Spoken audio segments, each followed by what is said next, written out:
Hello, all of you beautiful people on the internet. What is going on? My name is Josh. Welcome to Let's Listen here on Bonus Stage. Oh my God, we have a bevy of new viewers, happy listeners here for tonight's episode, and what a momentous occasion it is. We are kicking things off here in the new year with GameGrooves, and I am joined by Carrie of GameGrooves and many other things. But Carrie, just tell us how you're doing tonight. Oh, I'm doing great. Thank you very much for having me, Josh. Yeah, definitely. Well, this is probably the punniest Game Grooves album in recent memory for me. Anyways, we are here to celebrate Skanic the Hedgehog. Oh man, I want to say Skanic, but it is definitely Skanic because this is a ska cover album of Sonic music, and Carrie's here to join us and talk to us about that, as well as oh gosh, we've got quite a handful of artists here to talk about their tracks as well. We've got 14 ska takes on the Sonic soundtrack across the whole history of the franchise. Yeah, but yeah, this is the first Game Grooves album of the year, so this is a pretty momentous, Carrie. Yeah, really, really glad to finally get this out. This is something that's been in the works over at GameGrooves for a while now. I want to say we first kind of started kicking around the idea like around this time last year. And the initial plan, I think, was to have this be kind of like a late summer, early fall kind of deal. And then ultimately, the kind of deadlines for this were overlapping a little too much with deadlines for the Goldenrod City Pop project. Mm. And we just wanted to give everybody involved in all of these things just a little more breathing room. And then some other changes took place at Game Grooves, and we just decided that it would be best to lead off the year with a really strong ska album with a really strong franchise behind it.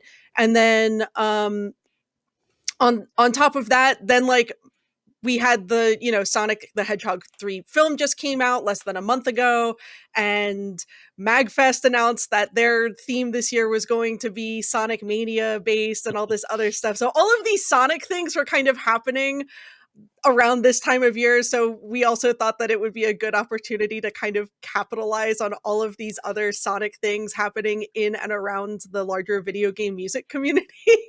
So we just decided that January, the week before a Sonic themed MagFest, was probably a really smart way to drop this release. Yeah, you just curled up into a little spin ball and just charged up, ready to take off at the right moment. Oh man, there's the tie-in. That's awesome. Well, you did mention that there were some changes going on over at Game Grooves, and we did discuss that in kind of a cursory sense last year a little bit when we had Game Yeah. Grooves on. But I think you wanted to just kind of like set the record straight and talk a little bit more about that. Yeah, tell us what is going on and what should we expect from Game Grooves going forward. Lots of good stuff, ultimately. So last year, Alan decided he was going to step away after having founded and run Game Grooves kind Mhm. of solo for a while. Now, he had built up a council of trusted individuals that included the folks who are now basically your operations staff over there. So that includes myself, Drew Gibson, who's really the sort of like head honcho over there. Ooh, Buppy. Well, he just has to get up on the Puppy daybed. break. Yeah. Um, so Drew, who also mastered this album, it's really him and Ian Martin are kind of like co-heads over there, and then they are backed by myself, Vron Media, and Ro Panaganti, kind of rounding things out and making sure that everything over at Game Grooves is sustainable and really just kind of um, you know able to maintain itself moving forward in a way that kind of works for everyone. So Mhm. previously, GameGrooves was doing a lot of releases over the course of the year at a clip that ultimately was leading to some degree of burnout and deadlines not being able to be kind of maintained and stuff like that. So we're not doing that anymore. Mhm. We had a really lovely town hall a couple months ago, and if you missed the town hall, I believe you can catch it on YouTube. But outside of that, basically the big thing is we're doing quarterly albums now, just 4 big albums a year, and we're going to try to hit a wide range of franchises and genres. So following this ska sonic album, we're doing a lounge jazz album. Then Mm. after that, we're doing a acoustic chamber album, and then at the end of the year, we're doing a metal album. So really something for everyone. So regardless of your kind of background in this community and what you're into, there's hopefully something for you over at GameGrooves. GameGrooves is easier to join than ever before. If you've ever wanted to become part of the Groove Troop, please join the Discord. Very easy to join the Discord and get into the Groove Troop and get yourself on some future projects. We've also got charity partnerships throughout the year, and we'll be doing some big playlists as well.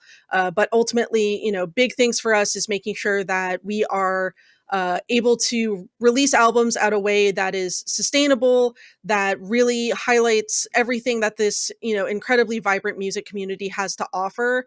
And that, we're doing it in a way that ensures that all of our albums get eyes on them and that all of our artists get paid on time and correctly. So we had to play a bit of catch up on there. So if you are a GameGrooves artist who had been waiting on back royalties, thank you very much for your patience.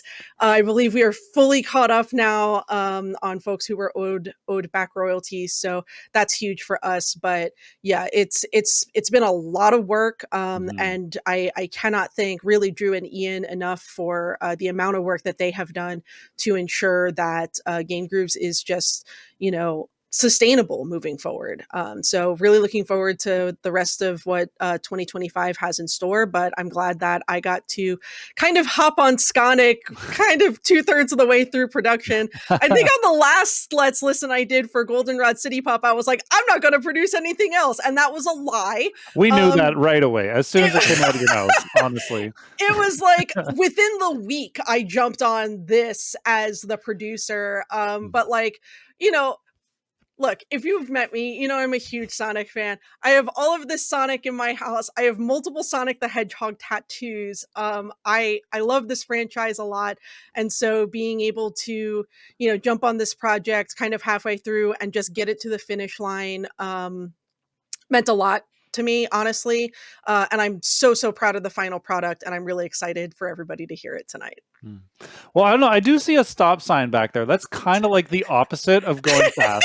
But of my retired stop sign from my old hometown. Yeah. Oh man, but no, genuinely, that is wonderful to hear about GameGrooves and about a team coming together to do things in a sustainable way. Honestly, it's really important. I know a lot of people in the VGM scene have their fingers in a lot of pies, and to make sure that that GameGrooves is being led by people who are conscientious of that and making efforts to put out quality things without ruining people's lives and schedules. That's really nice to see. I love that. Yeah, big thing is just making sure that we keep the kind of like scope creep in check. That's a big one. I think that's something that everyone in VGM at large tends to like get out of hand really quickly, myself included. Really looking forward to everything going on. But yeah, Skanic. It's just really easy to come up with ideas, right? Ideas are just bubbling in everybody's head. But yes, Skanic. So beyond just like the pun of the name of the album itself, why Sonic and why ska and why now? So ska is a genre that GameGrooves had tackled a couple of times previously to grand success. GameGrooves previously did Scario Kart, the Mario Kart tribute, and then had more recently done Limit Breaker, which was the Final Fantasy VII ska album. And in terms of overall sales and overall streaming numbers, I believe until Goldenrod City Pop came out, those two were the top two like GameGrooves releases, period. So we knew that ska was a genre that people really, resonated with. And ska is a very diverse genre in and of itself. There's a lot of kind of malleability within ska. I mean, Sonic has such a depth of music over the course of, nearly 35 years now, to go all the way back to 1991, right? There's so much Sonic music and so much of it is so easily adaptable into ska. So it's just, it just kind of made sense. GameGrooves had done a couple of Sonic albums previously. A few years ago, they did Live and then Learn, the paired albums that were the Sonic Adventure 2 tributes. And then there was last year's April Fool's album, Gotta Go Fast, which was the...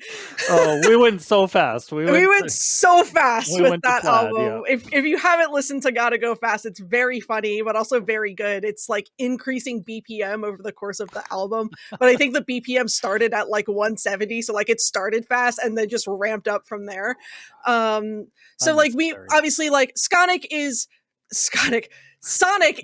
having a renaissance right now. Like there's so much between the films and the games within the last couple of years. You know, Sonic Frontiers was received really well. Sonic and Shadow Generations was received very well. So we know that, you know, Sonic and Sega at large is kind of having this renaissance right now. So it just made sense. Mm-hmm. Absolutely. Well, I've got my matzo sticks ready to go. Oh man, we've got so much good ska to listen to. And we've got like 14 tracks. We've got lots of artists here ready to talk about their tunes, and I'm ready to get into it. Are you ready, Carrie? Yeah, let's go. Yeah. Okay. Well, let's not go. Let's listen.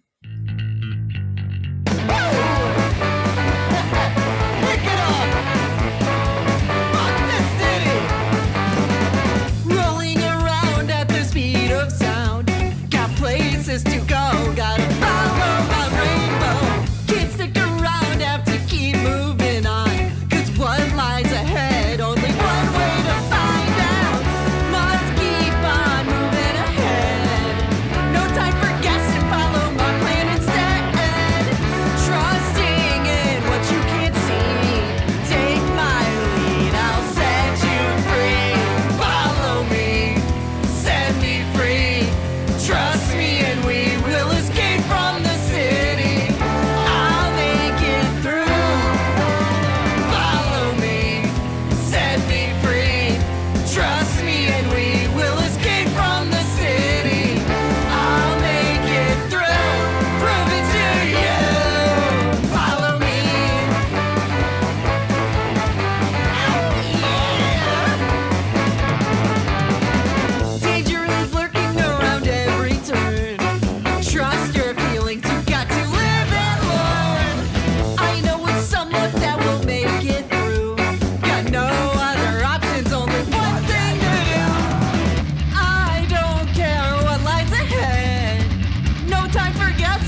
Oh my God, that was amazing! What a way to kick off, or shall I say, skank off this incredible album. Oh my God, To pick it up.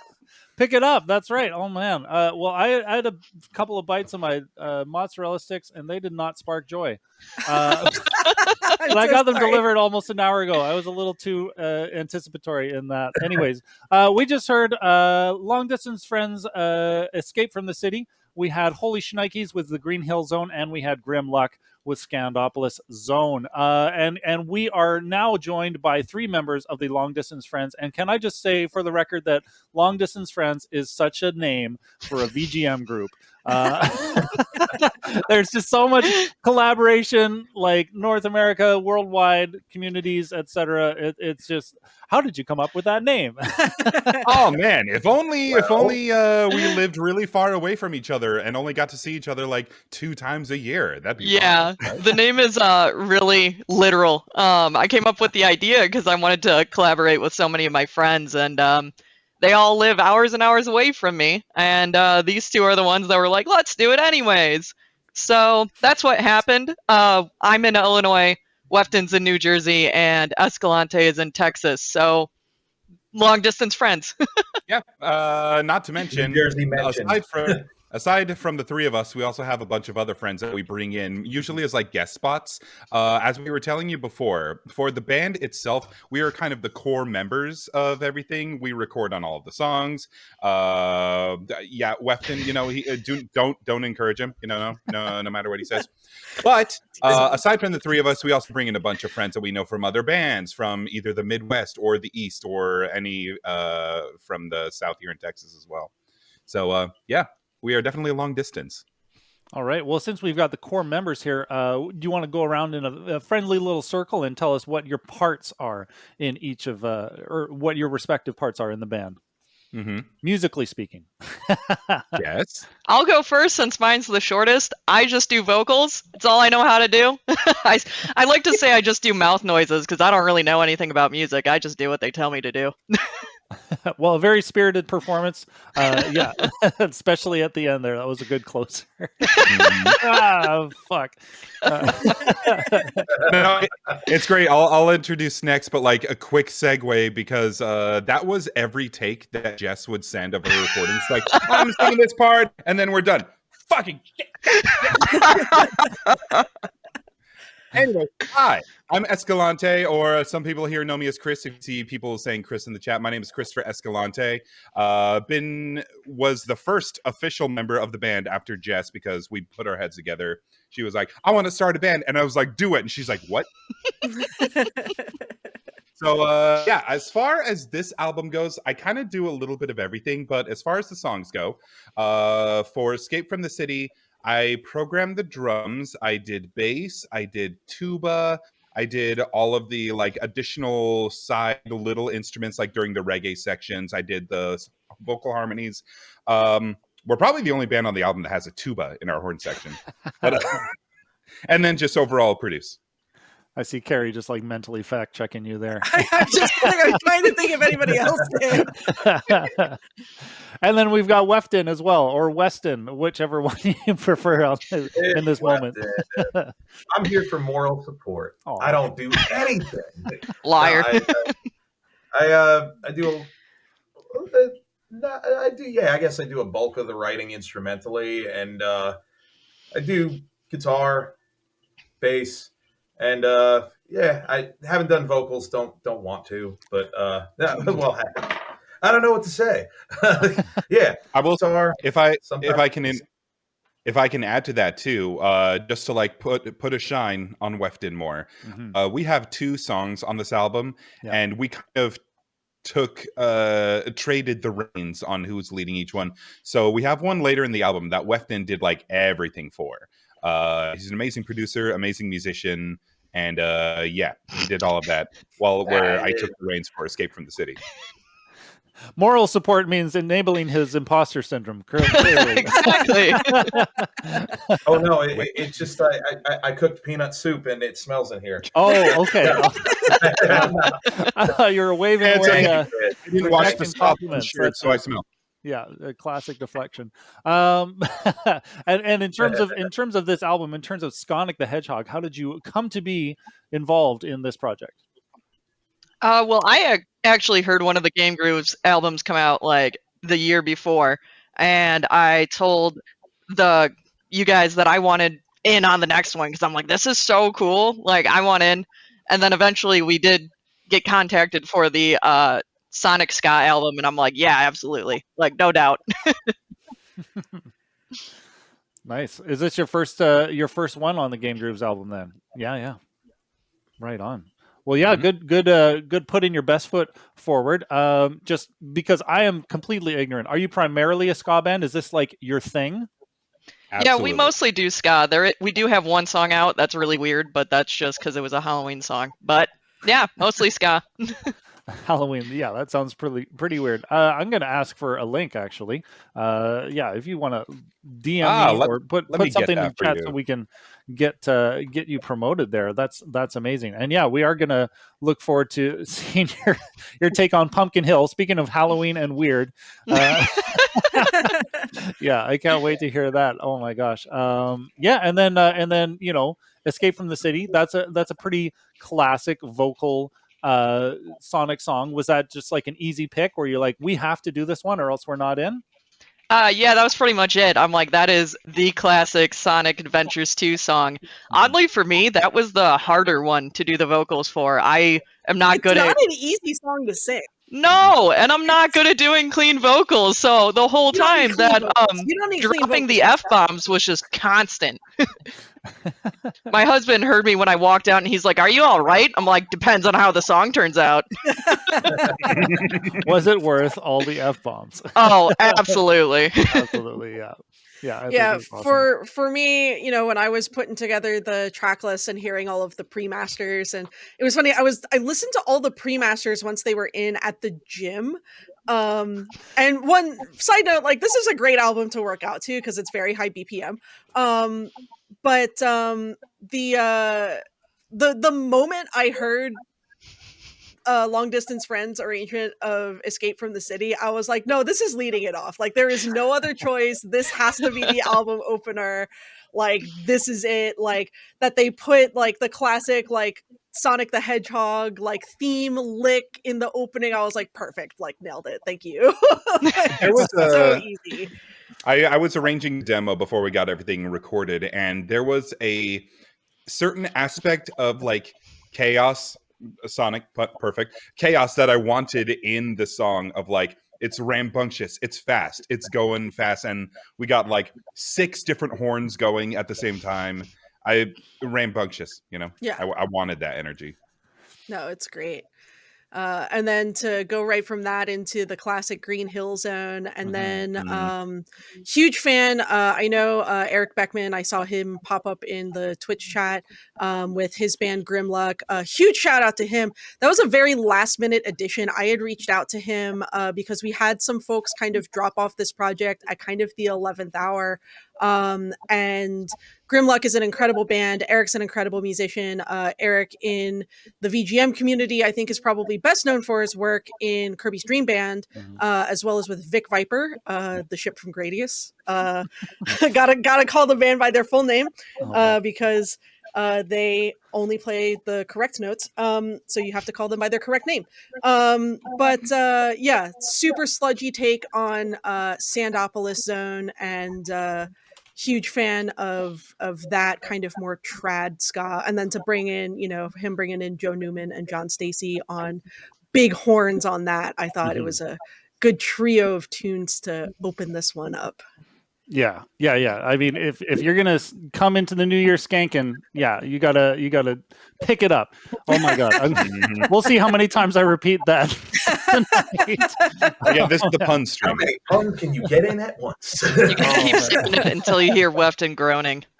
Speaking of bringing in outside musicians and outside bands, can I take a moment to also shout out all of the guests we had on our song? Please do. Yeah. Because we also had horn players from.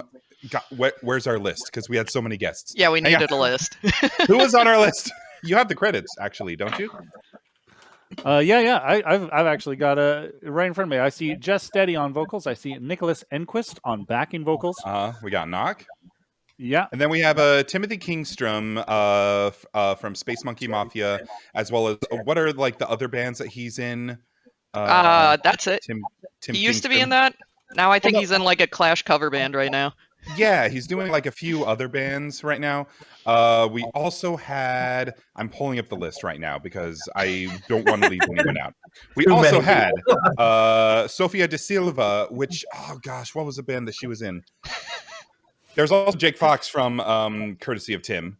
And then Sofia De Silva. That's the name she gave me for that. So a lot of great bands also chipping in on this.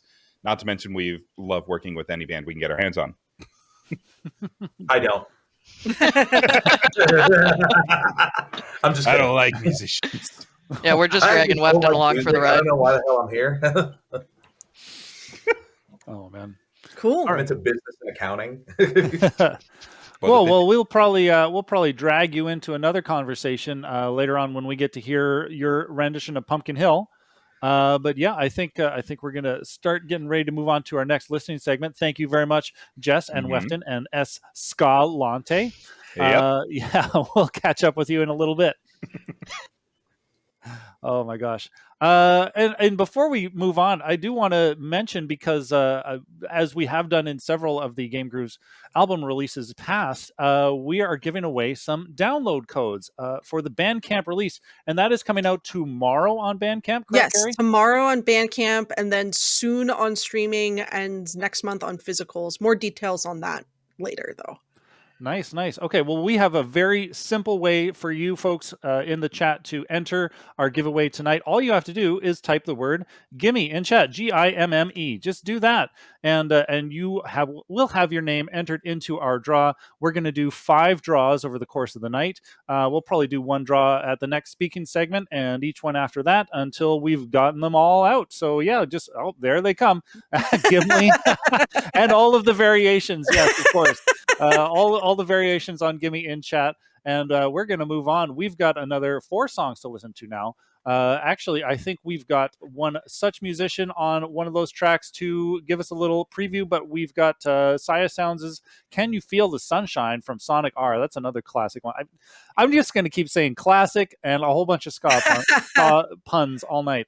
Ro Panaganti's got It Doesn't Matter from Sonic Adventure 2. The very present Kerry Wood with What I'm Made Of, featuring a whole bunch of other cool people. That's from Sonic Heroes. And then Ray Music's Crisis City from Sonic 06. Let's get Saya in here now, if Saya is ready to join us. And Saya, how are you doing tonight? Doing well. I had a little bit of a headache earlier, but I've been having some dinner and all is good. How are y'all doing? Doing great. Yeah, doing pretty sweet. So you can feel the sunshine, and then you are asking us if we can feel the sunshine. Do I have that right? You were absolutely correct. Yes. All right. Is this a personal favorite of yours? Did you play a lot of Sonic R back in the day? So I, growing up, was in a Nintendo household. Never had a Sega system to my name.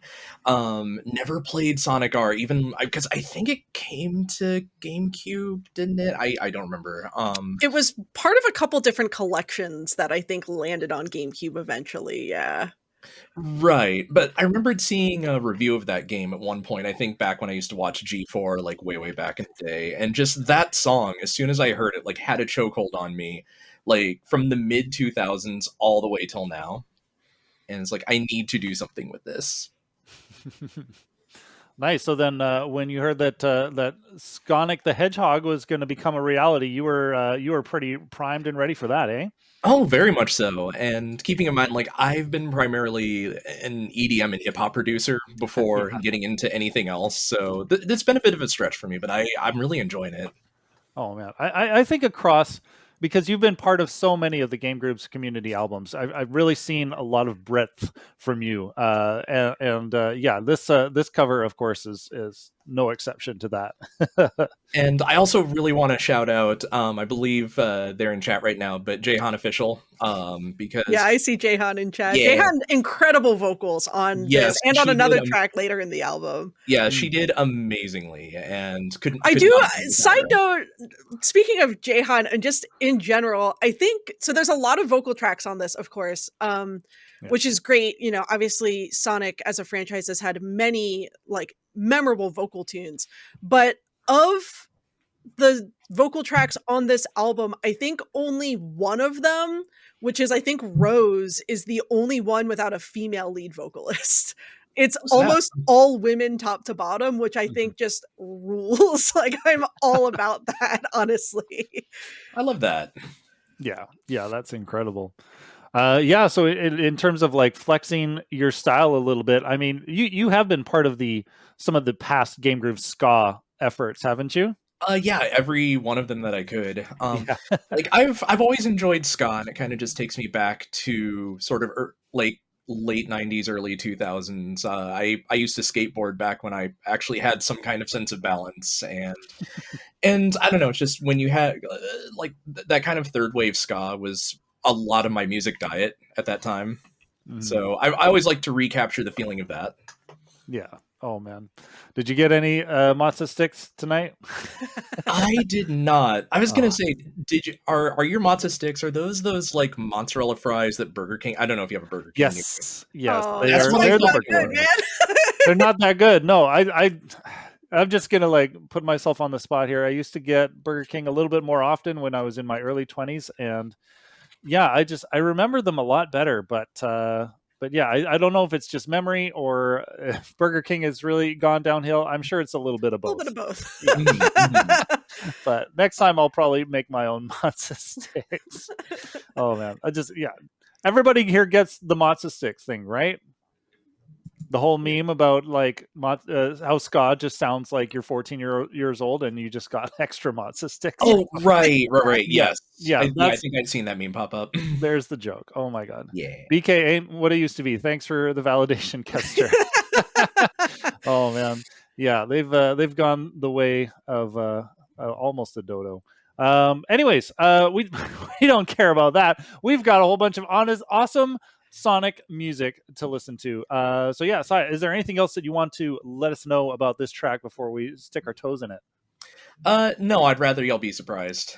Because Okay. I was while I was making it. I was just kind of throwing things at the wall.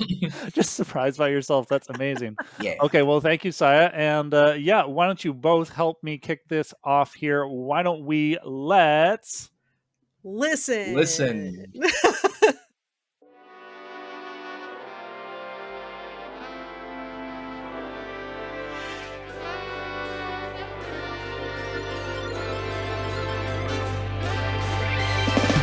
Can you see the sun is shining on me?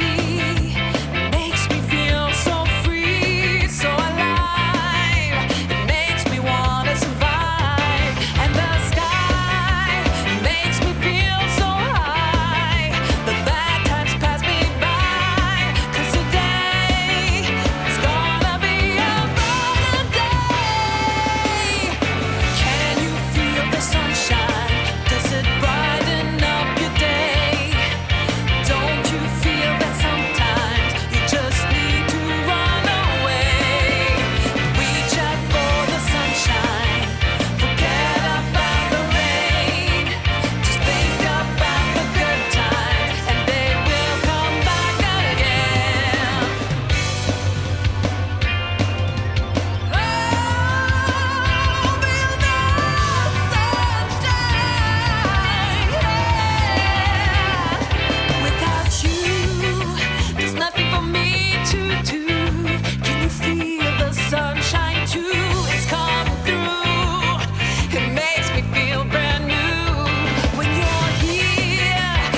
set me free.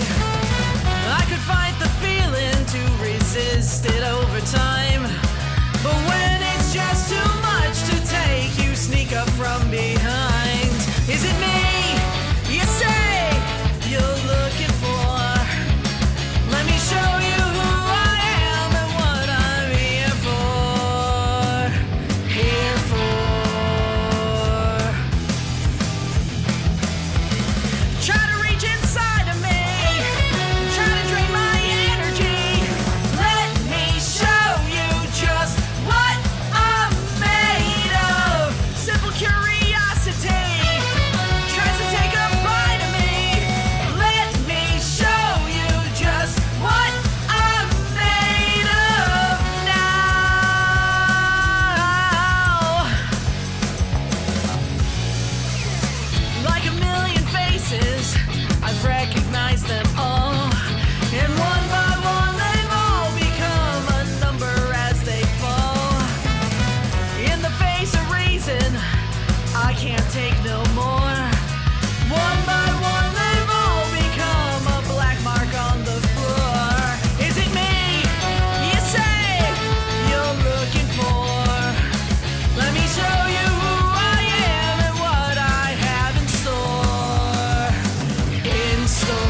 Hot damn. Slapping. Oh my god. Yeah, we just listened to Saya Sounds. Can You Feel the Sunshine? Amazing arrangement. Ro Panaganti, It Doesn't Matter. I think it does matter because that was pretty sweet. Carrie Wood, What You're Made Of. Oh man, thank you for singing all about that. And you had quite a lot of help on that one too. Lots of really good names I see there. And then Ray Music, we're gonna dig into Carrie, your arrangement and the video there, but yeah, we'll bring on Ray Music after to talk about Crisis City that we just heard. And yeah, I mean, should we backtrack a little bit? I want to dig into Ro's arrangement. Rose did a killer arrangement of It Doesn't Matter. We were talking backstage here. Ro, I think, is probably known primarily as like a prog metal dude. But he's so versatile. I was so fortunate last year to play on Brew Game Plus with him down in Southern California to fill in on bass with the Ro Panaganti Prague experience. And I actually played a version of It Doesn't Matter with him, got to do some backup vocals with him live. That was a ton of fun. And to hear him sort of take that arrangement and then finish it up for Skanic with horns that he did himself, in spite of the fact that Allison is literally right there. You know, Ro's a very, very talented individual.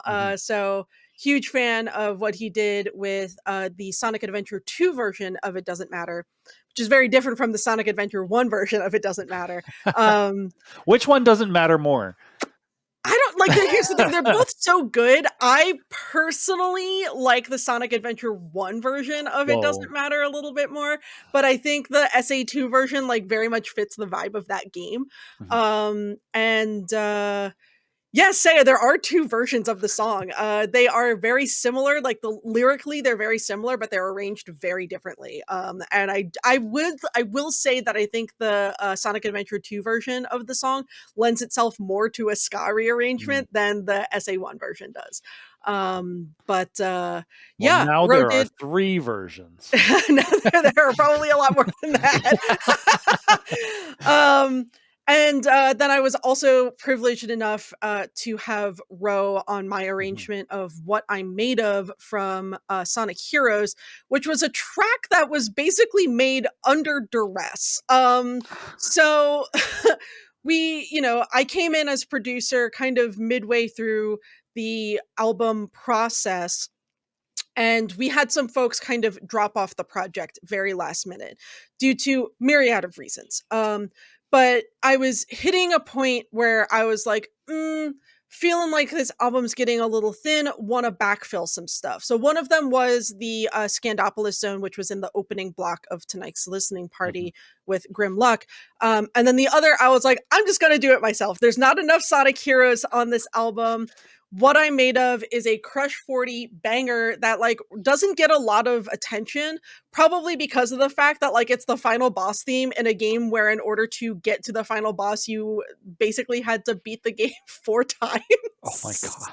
You had to finish the game with every team in order to unlock the final like story, basically, in order to defeat the Metal Overlord of the final version of gaming innovation. Yeah, right. It's some peak 2003 nonsense, right? Yeah. So, in order to get to the true ending, which has What I'm Made Of as it's but it's a super fun song. I thought like the guitar lines would translate really well to horns. And so I basically rounded the troops to get this song done. And so huge thank you to Ro, who did an incredible job with the guitars on that, especially like that solo just shreds. Like I love a solo, and you'll hear it with Ian Cowell later on with our version of Live and Learn. I love a solo that starts canonically and then like goes and does its own thing. And so Ro did that with What I'm Made Of in a way that is so tasty. And then we had Ian Martin, who is sitting backstage, who I cannot thank enough, not just for playing bass on this, because I was like, I don't want to play bass. I'm known as basses. I just didn't want to do it. I was feeling lazy, didn't want to do it. So I did the arrangement and I sang, but I didn't do any instruments on What I'm Made Of. And then he also did the mix, which was incredible. And then we also had Giaco on trumpet, Daniel Romberger on trombone, Xander Plut on saxophone, and the incomparable Kev Ragone on drums. So yeah, just an incredible collaborative effort to get What I'm Made Of done kind of at the finish line of this album, which was just so much fun. I love the song. I'm so glad people like it. Doing lead vocals is not something I have always been comfy with. And But it is something you've done, Carrie. You strive for it, and I genuinely love that effort. I think you've come a long way. You know, not to like speak ill of your past or anything like that, but I see steady improvement of you, thank you. and I don't want your imposter syndrome to like take over and No, I think if there's diminish your one moment. thing, because I sing lead on 3 tracks on this album. So I also sing lead on Live and Learn at the end of the album, and I also sang co-leads with Ice Cap Zone, which I believe is in the next listening block. And it's one of these things where while doing all of these vocal recordings for this ska album, the conclusion was reached that I specifically need to be singing more ska punk vocals, that I have a voice that I think lends itself really well to that. What was funny about recording What I'm Made Of is that I recorded those vocals like the day after MagWest. So it's like I had spent that whole weekend talking. So there's a kind of rawness in my vocals there that is present because of the fact that I was kind of singing tired, but it works really well for ska punk. But yeah, huge fan of the way that came out. And yeah, let's go ahead, let's bring Ray in here to talk Crisis City, which was you know, a track that needed some back and forth, but that I'm super proud of him for finishing. Yeah, way to be like, oh man, I'm so tired of talking about myself, Carrie. Let's bring in Ray Music. Ray Music, hey, how's it going? Hi. I'm very tired. It's like 4 a.m. here, so I can't believe you stayed up for this, dude. Oh my god. Thank you. Nice to have you here. Oh my god. I was like considering taking a nap earlier, and then I just didn't.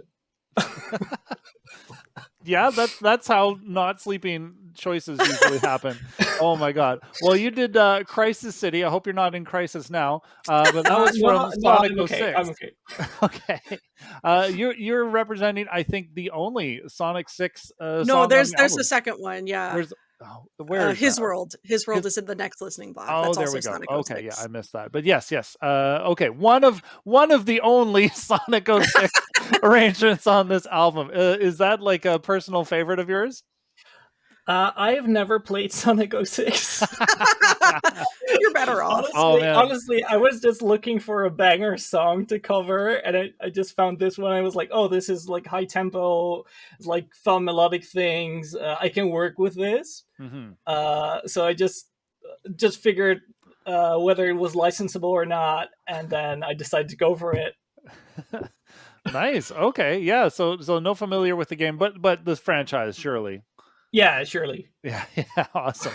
Oh my gosh. Well, you know, that's pretty par for the course. VGM musicians not playing a game and playing the music from it as their seminal experience. Oh my god. But no, that's awesome. And really it was an awesome job you got. Ro Panaganti. Ro Panaganti has just been like featured pretty thoroughly in this block. Yeah. But yeah, really elevated this track, and it was great that he just like added the drums and the guitar like pretty last minute, but the track got so much better because of it. Nice. Yeah, and then apart from it being upbeat, what else kind of like grabbed you about putting this together for Skanic the Hedgehog? So, well, usually I don't do ska. So first of all, this is my first ever like effort of doing a ska, whatever, a ska adjacent thing ever. My usually go-to is like orchestral VGM. So I was initially I was looking for something that I could do and what I could put a lot more strings into. But then at the end we decided to cut all the strings back and put in way more brass and just left like some tiny string sections because I was like, I need to have some strings in there.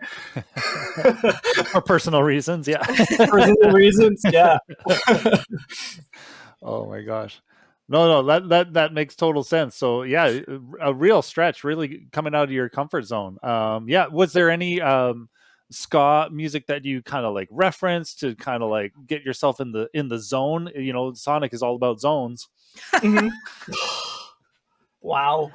Uh, I don't think I referenced anything as specific, but I did like look up a whole bunch of examples of different ska songs and different ska genres that would work, Mhm.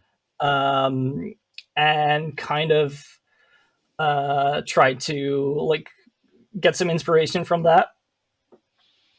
Nice. Yeah, it's Yeah. just kind of like a general smatter. I mean, I Yeah. think that the big parts are just you need offbeat guitars, right? Yeah. You got to have a strong upbeat, right? And then yeah, just hitting people in the face with some horns and just a catchy groove. That's the whole formula, right? It's what I tried to do, so Now, I really do gotta give it to Ray for delivering a final product that is such a bop. I mean, the original track "Crisis City" is, I think, a standout of not just Sonic '06, which, in spite of the game being largely garbage, the soundtrack rips. But for Ray to be so open to feedback, because I feel like some people have, you have a tendency when people are working on like an artistic project like this and they put a lot into an arrangement and they get feedback where it's like, hey, this is like not really hitting the mark for this project, and they take it kind of personally. And Ray did not take it personally, and I really appreciate that he was so But willing to like I work think with it us was to get it to the really finish line. it was really helpful. Like all the feedback I got was very specific, so I could like immediately implement things. And like the to and from was very quick. Mhm. So yeah, I was really happy with how the process went in the end. Oh, nice. Excellent. Was that after you came on as producer, Carrie? Yes. Okay. Yeah. Awesome. Shout out to Carrie. She's an amazing producer. Yeah. What Oh, I can, man.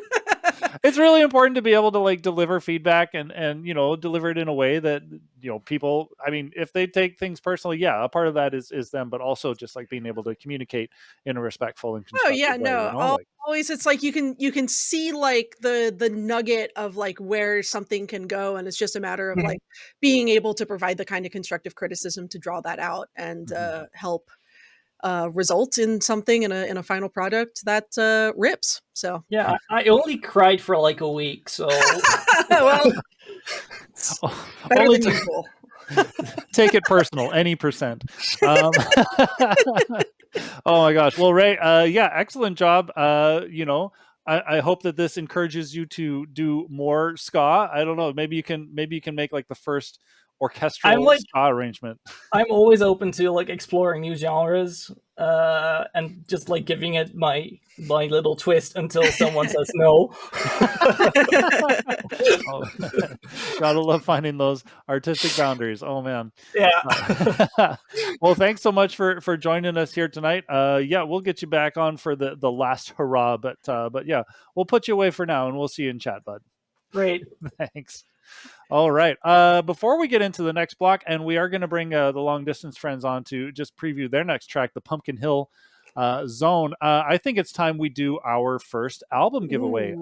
Yeah, just as a refresher, anybody who just showed up or forgot entirely, yeah, we're doing album giveaways. The Bandcamp download distribution, which is going live tomorrow. We have some codes that I am going to hand out, and all you have to do to enter is to type the word "gimme" in the chat. That's GIMME. We've got a good 13 entries so far. Everybody who wants one, and we're going to do 5 giveaways over the night. And the first one is right now. Carrie, can you just do me the honor and give me a drum roll, please? That's perfect. Okay, here we go. All right, choosing the winner, Rock Drummer. Hey, Rocky. Yeah. All right, Rocky, I am going to slide into your DMs on the next listening block and send you the download code and the URL for you to redeem that download code. There we see a lot of jealous people adding their entries to get an album for themselves. And by the way, folks, if you don't win an album, we definitely encourage you to go and purchase an album and support GameGrooves and all of its artists. There's the link in chat for you can go and just pre-order anyways, just to feel good about yourself and your contribution to the arts. But yeah, without any more of that bullshit, why don't we get the long distance friends back in here? Yeah, cameras on, mics on, everybody. We're gonna get Weston. We're gonna get Escalante. We've got Jess, and we are, oh my god, we are here at the Pumpkin Hill.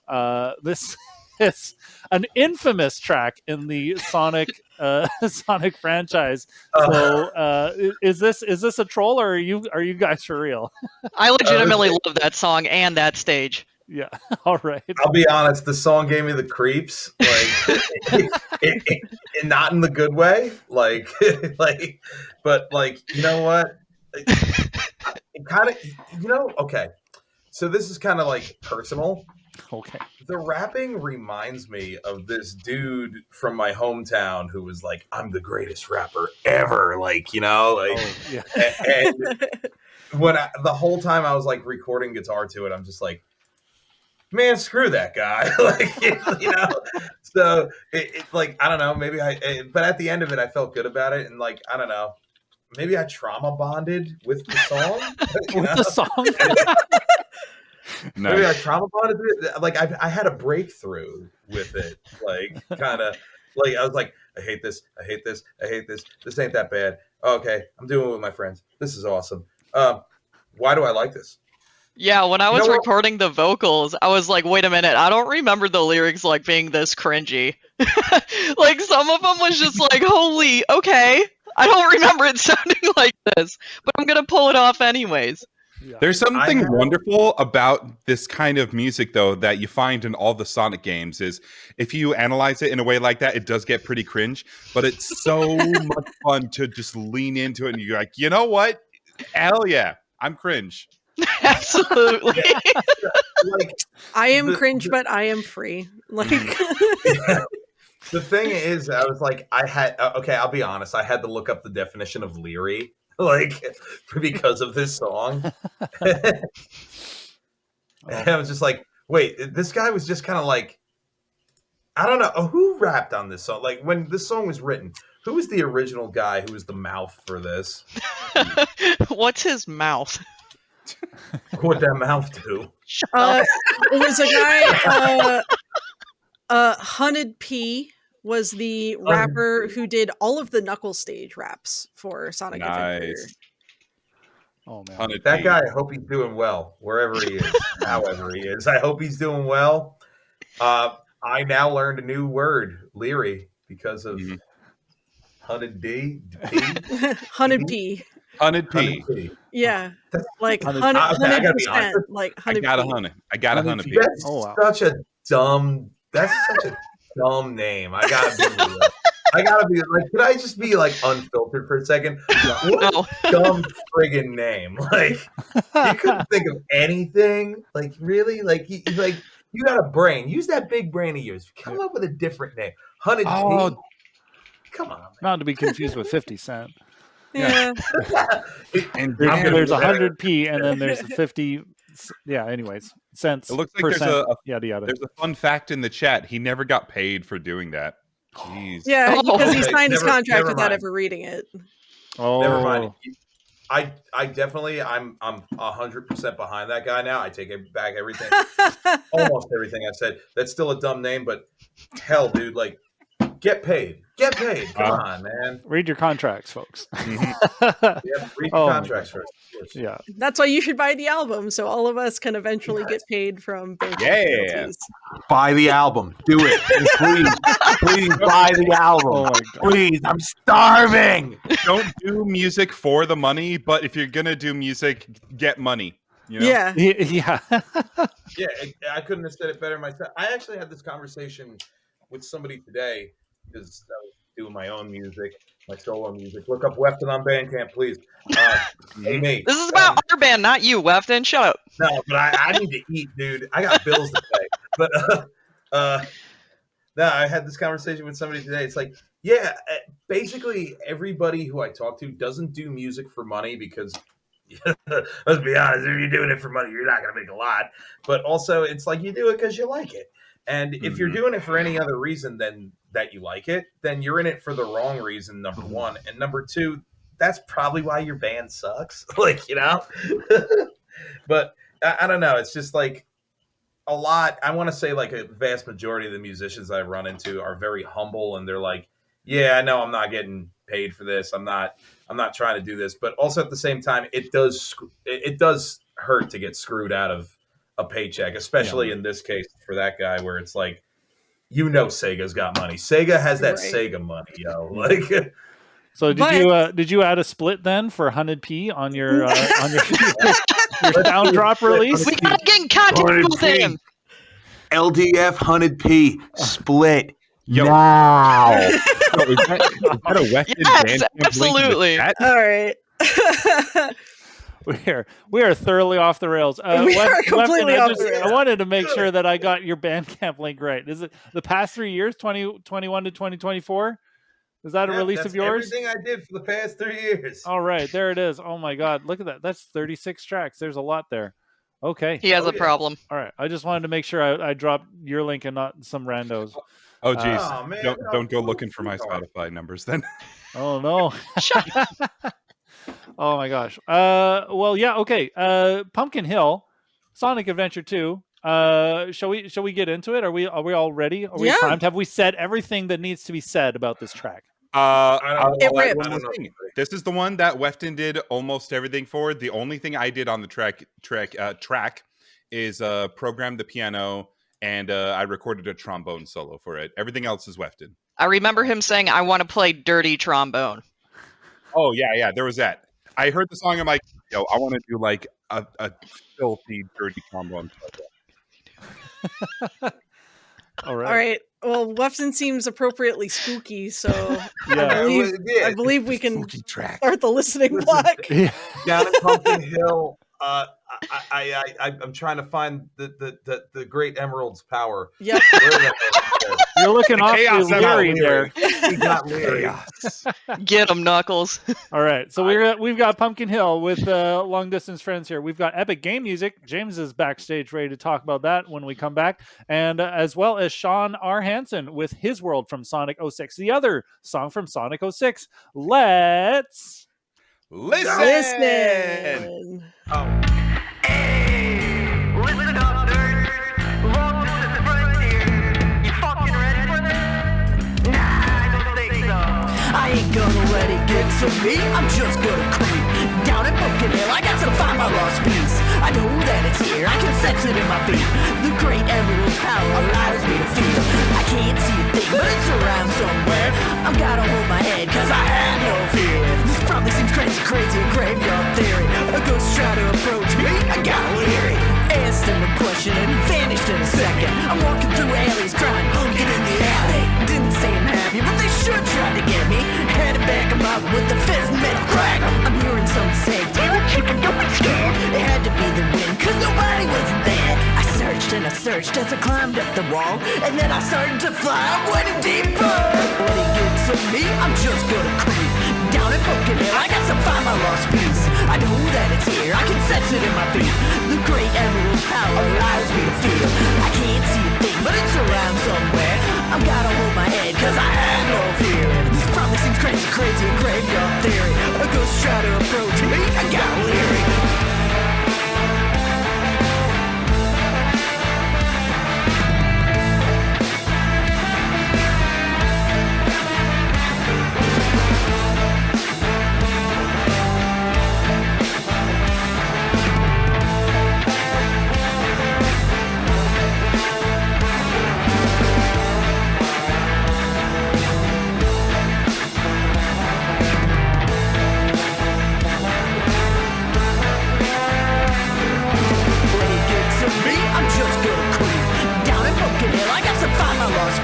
I know that it's here, here, I can sense it in my feet.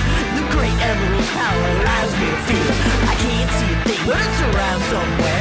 I've gotta hold my head, cause I have no fear. This probably seems crazy, crazy, a graveyard theory. A ghost try to approach me, I got weary.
God damn, this album's just solid back to front so far. We've we heard Not a bad one in the bunch, honestly. Like it was tough putting together the track list just because everything is good and I didn't feel a need to like bury anything. So it's like, okay, like, how do you make sure like everything flows into each other in a way that like works really well? So it was again a lot of listening to these songs pre-masters at the gym. But yeah. Oh man, yeah, got to pick it up at the gym. Oh man. Well, we heard Long Distance Friends, Pumpkin Hill. We talked about that. We are joined now by James of Epic Game Music. James, how's it going, buddy? Hey, it's pretty good. I was just about to say that we haven't said hi yet. We haven't spoken since I joined, Josh. Yeah, so it's good to see you. It's a little awkward, but yeah, no, I'm really happy to have a fellow Canadian on this album. Exactly. So, yeah, how's it going over there, eh? Oh, it's going pretty good there, bud. Yeah, pretty good. Also, can we bring up the amount of effort that I put into blue hair, blue glasses, blue hoodie or whatever this is, and look, boom. Ooh, even the shoes. Yeah. I didn't even bother with that. Yeah, I got pajama bottoms on right now. Like I wore that to the Sonic 3 premiere and no one cheered for me. I was like, come on, charlatans. Oh my God. I remember, sorry, just small tangent, but I remember going to the first Sonic movie in my Dr. Eggman getup, and that got some attention. But like I was going, I don't even remember what exactly I said, but like it was before the movie even started, and I like dropped an F-bomb, and some kid behind me is like, "Hey, there's kids in here." And I was just like, well, I'm the bad guy. What do you want? I don't know. It's like, yeah, I guess that got me a little bit of grace. But anyways, we're not here to talk about me. We're here to talk about Labyrinth Zone, which is kind of a deep cut even for Sonic. Nice. You think it's a deep cut? Nice to see somebody reaching back into true. Sonic 1 for an album like this that is obviously rife with a lot of like, lyrical work and things like that. So yeah, what made you pick the Labyrinth Zone? Okay, so Labyrinth Zone, there's a little secret that people might not know about. It's already pretty much a ska song. So I didn't have to do much to it. Just make it, not 8-bit. Just bring that up a bit. Wow. Well, that was the easiest interview we've ever had. There we go. Thank you so much for your time, James. No, genuinely though. All right. Well, so, what did you do to polish it up? Okay, so my buddy Drumboy Advanced, who's also the drummer in my band Rex Viper, will be playing Magfest on Saturday at 4 p.m. with Angry Video Game Nerd. Yeah.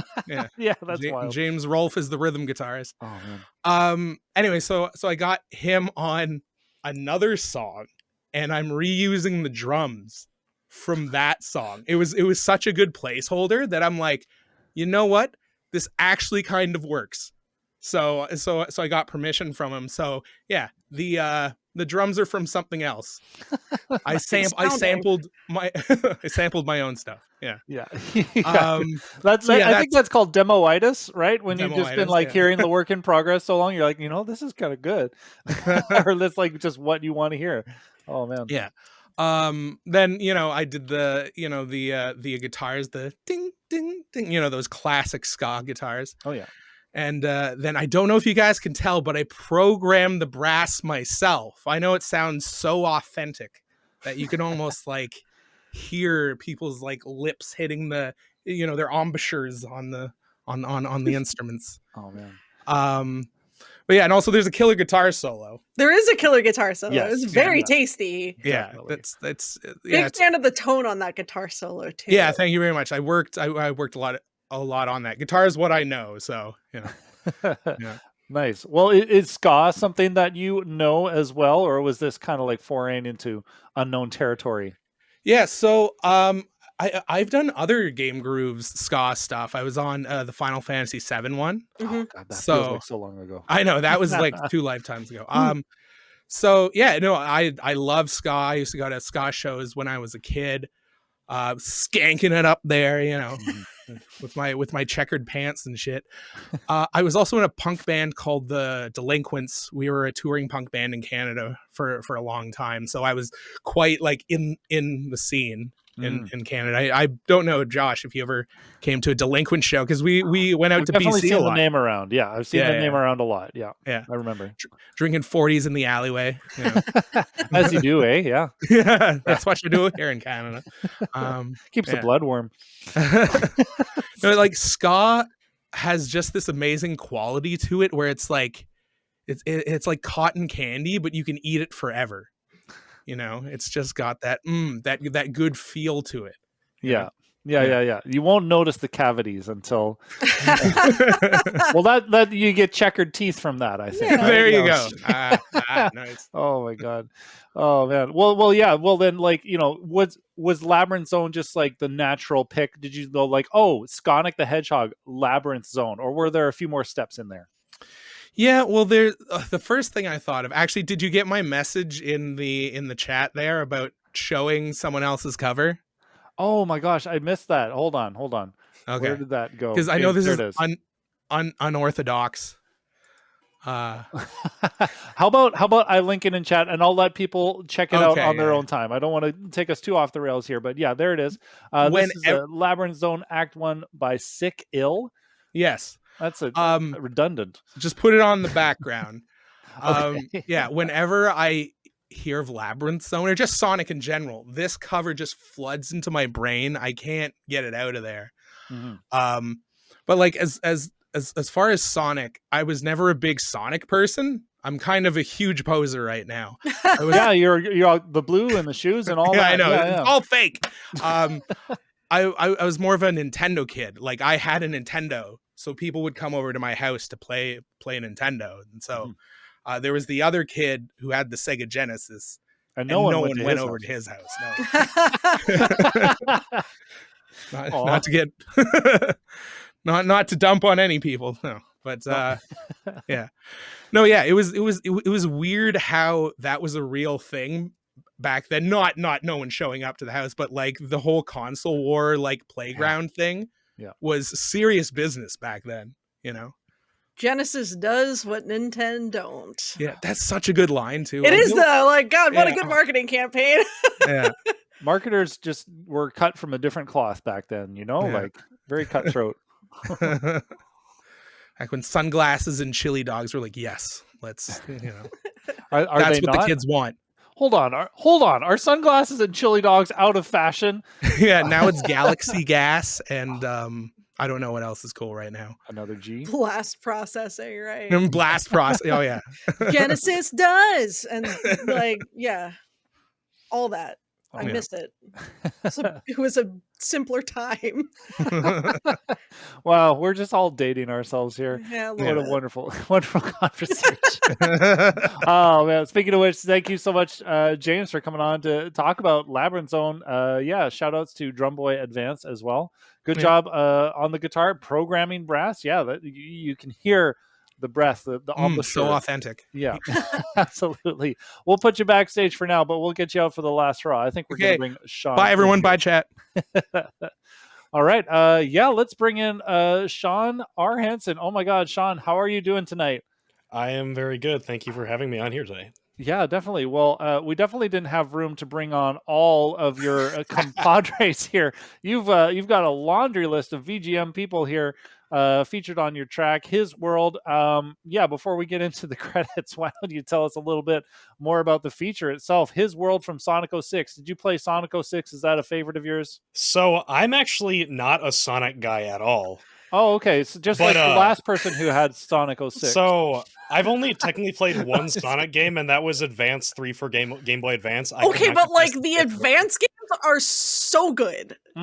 They're so good. It was good. It's just that it was too hard for me when I was young, so I never finished it. But forget your. So I live in a house with 4 people, including me, and 2 of my roommates are they're Sonic Ride or Die fans. So I actually asked them for song suggestions, and they suggested the 2 that stood out was His World, and there's a song from Knuckles Chaotix that also is really good. I'm like, I don't know if this is licensable. Unfortunately, Chaotix is not licensable. So that made the decision really easy. So that made the decision really easy. So yeah. So during the original iteration of this, or the original part of this album, I actually had to drop out briefly because I just couldn't make it work with my time schedule. And then it was announced that it would be pushed back to release in January. I'm like, okay, I can make that work now. So, and then now I'm here, and it worked out. So, yeah, well, it worked out for you. How did you wrangle the rest of your circus? so fun fact, I actually just was on the GameGrooves Uncovered podcast that released today with Ro, and that's where I discussed a lot of my collab process. But basically, I asked a bunch of people, I organized a Discord server, I sent all the sheet music. Just yeah, I've got a pretty good system for orchestrating large projects like this. So oh my gosh. Well, yeah, I mean, everybody, you heard it. You heard all of the incredible talent, but maybe we can take a minute and actually just shout out all of the featured musicians. We had Jahan back on vocals again. Excellent job. Just Hano, Becca Michelson, Jess DeStramp, D. Brooks, Casey Brefka, Clayton Hubrid, Daniel Romberger, Jake Sandsted, Ian Cowell, Kerry Wood, and Yusuf Rashid. Oh my God. Yeah, that's try saying that all in one breath. Mm-hmm. and did it have to be all of these people, or was it like a hand-picked crew, or did you just have... it was kind of a mix of both. So for vocals, Jahan, I asked her like right at the way, and she was the one who told me, hey, can you transpose this like +3 semitones to like fit her voice range better? And I ended up making +4 because G minor is way better than G flat minor for horn players, so I went with that. And so then I just Hanno, he's actually one of my IRL friends. He's the lead rapper. Oh yes, I know him from the Minnesota Smash Bros scene actually, and same with Jake Stansteed. I also know him from the Minnesota Smash Bros scene, and he plays trombone for this cover. But then Clayton Hubred is my is my actual roommate, and then everyone else I know from the VGM scene. So. But yeah, nice. Yeah. Keep bringing in that fresh blood, Sean. We need we need more of it. And they're not credited, but I also got to shout out. There's also during like the chorus sections, like the His World backing vocalist. There's also some uncredited backing vocalists. It was agreed that they would be uncredited up front. So yeah, that was like there's a handful of additional people doing yes, because of course there are. So yeah, I do just want to shout them out real quick. So Ropanuganti, Betsy Seven Cat, Zavros, David Werner, Ian Martin, you will hear from him later, M and Henrique Muller, and then also myself and Clayton on backing vocals, just doing some like His World, and that was a lot of fun just because like I am not great at singing, but I'm like, I can fit myself in backing vocals when I'm buried behind everyone else. Oh man, can somebody clip that moment that the uncredited just got credited, and then we can shove it in their face? Oh man. Well, yeah. I mean, that was definitely a very ambitious arrangement as well. You had some nice dynamics in there, a little piano breakdown and stuff like that, building it back up. Yeah, I would like to shout out to the chat that I am very proud of that piano part. That was really, really hard. I spent like the whole weekend practicing that until I finally got a good take. So I'm really proud of how that came out there. And then the trumpet solo there, that was also my roommate who was featured in that little like lush trumpet solo. I'm like, because that's not in the original track, but I'm like, I want to do this here. That seems like it'll fit, and it was really cool, I think. No, yeah. It's great. Yeah, it built it up really nice. It picked it up nicely, I should say. Thank you, Josh. Yeah, you're welcome. I'm here all night, folks. Oh my god. Oh, well, yeah, Sean, shoot. I mean, yeah, have you said all that you want to say about this track? I think the track really speaks for itself, honestly. Yeah, I don't think I have a whole lot to say other than it was just a lot of fun to do. This is actually my first time ever doing a ska based project. Like I have a lot of experience in like jazz and fusion stuff, but I've never done ska outright. And Jake Stansteed, the trombone player, he's like a ska aficionado for what he listens to, so he gave me a bunch of different reference tracks, and I'm like, hang on, this is like the sound I want to go for, so that really helps. Nice. Yeah, gotta have good references. So yeah, having somebody who knows their stuff, that really helps. Oh my god. Yeah, I'm blanking on what else to say, but Sean, I mean, yeah, just absolutely amazing arrangement, amazing job with all of your collaborators. Yeah, we're gonna move things along. We've got one more listening block, and we've got Ian Martin to intro that in a little bit, but we'll say bye for now, Sean. We'll get you back at the end. See you in chat, bud.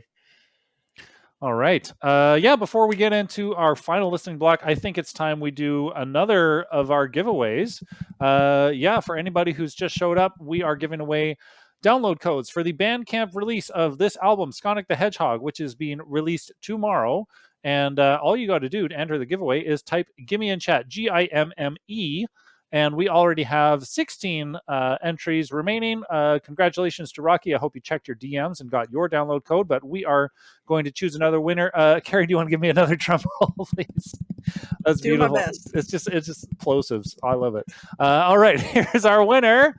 It is Steady Riot. Steady Riot, Excellent. congratulations. You have won a download code. I will slide into your DMs during the next listening block and deliver that. But before we get to that, we are going to bring on our lovely friend, Ian Martin. Ian Martin, how you doing tonight, man? Good, tired, but here, freezing in this t-shirt, but it's all good. Oh my God. You know, just when you're from California, everything is cold, and I was gonna say, like, it was like 65 today. It's not cold. Oh yeah. Oh, that's frigid. That's for SoCal. That's the ice age. It's we're dying here. It has been very funny to me. Like if you are watching the stream and you're unaware, I'm from Maryland originally, and in October 2023, I moved 2,800 miles to Northern California to move in with Ian Cowell, and it's very funny to go to the farmer's market on a weekend where it's like 60. It's nice by my standards. There are all these little old ladies all bundled up in hats and scarves and big puffy coats like it's the ice age, and I'm wearing basically this, like a light hoodie, no problem. Native Californians cannot handle weather below about 75 degrees. It's very funny to me. no, I don't know. I see snow and I instantly shrivel up and die. Don't make me get James back in here. We'll go Canadian on your ass. I know, right? Oh. Yeah. Pathetic.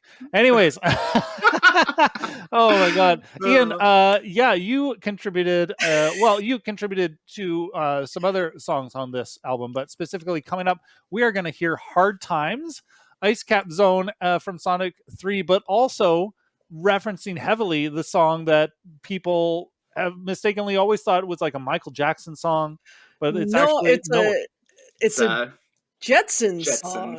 Jetsons, yes. Yeah, that's right. Jetsons. Well, there was Sonic 3, Michael Jackson, lots of rumors, etc. But that one, yes, that one was always definitely Hard Times. So I appreciate the the mashup, the influence, and I believe we licensed the song as a cover of Hard Times by the Jetsons rather than as an Ice Cap Zone cover. I love those technicalities. I've milked that to death because you get the lyrics, right? You don't have to do anything special for the lyrics. You don't have to do anything for those extra notes, or rather, I mean, I guess we should say, right, Ice Cap Zone is missing a whole lot from the original, and basically, like, Ice Cap Zone is almost like the karaoke version of Hard Times. Like, in a lot of ways. MIDI karaoke. It's the exact same chord progression with no lyrics. Mm-hmm. So it's interesting. Brad Buxer. Brad Buxer. Yep. Was the a member of the Jetsons and had written the song Hard Times, and then went on to be one of the lead composers for Sonic 3, and just reused Hard Times for Ice Cap Zone. That's amazing. Straight up. Yeah. And was also Michael Jackson's keyboard player and one of his primary arrangers. So there's the Michael Jackson connection. Nice. Yeah. Well, okay. So when I think of Ice Cap Zone, when I think of Hard Times by the Jetsons, I don't naturally think of ska. What was the little he sped it up, made it very difficult for me to sing, I'll tell you that much. No, I made it difficult for me to sing too, and I know that song really well, so I just made it hard for everyone.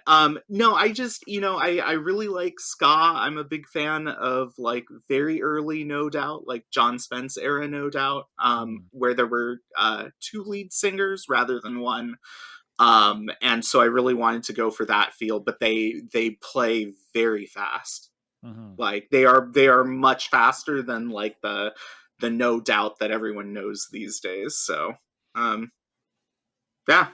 So that's what I did. I just kind of I guess ripped off the like 1986, 1987 No Doubt arrangement style and just dumped it on top of this. That's about it. That's about all Wow. I got. And you dumped it on top of a bunch of friends too, actually. I did, yeah. I gotta get the friends in there. Of course, we've got Carrie, of course. Co-lead vocals and bass. We've got Chris Perry. We've been, speaking of not long distance friends, but long term friends. I think we're coming up on 20 years of being friends. Wow. With Chris Perry, Viron Media, who's been on almost every track I've done lately. Jisun Hughes, fantastic trumpet player. Danny Romberger, fantastic trombone player. I've known Danny for a really long time too. And then James, who is, I think it's their first maybe even recorded VGM appearance. Oh, wow. But yeah, of the band Otter Chaos. So yeah. Oh yeah, Otter Chaos. Yeah. That's awesome. Yeah. All right. Cool. Well, yeah. Unless you've got anybody you'd like to thank or credit. I would like to thank. Jetsons? I would like to thank Ian Martin for having me on this track. It was a challenge in a lot of ways, but I had a lot of fun. Thank you for saying. I mean, like we've said this before, right? But you've got a great ska voice. Thank you. Thanks for joining me on this. You have a much better ska voice than I have. You can pull off the Gwen Stefani thing in a much better way than I can pull off the John Spence thing, which I can't at all. But you know what? We made it work. We made it work. I'm a huge We made it fan work. of the final product here. Yeah, well, yeah, thanks, and thank you again. And thank you for playing my ridiculous bass part. So Oh, you got lazy on each other's bass parts. That's really sweet. No, Yeah, I played bass. yeah. I played Traded bass on his track, and he played bass on my track. right. Traded. Yeah. Net zero. Awesome. Yeah, Yeah. exactly.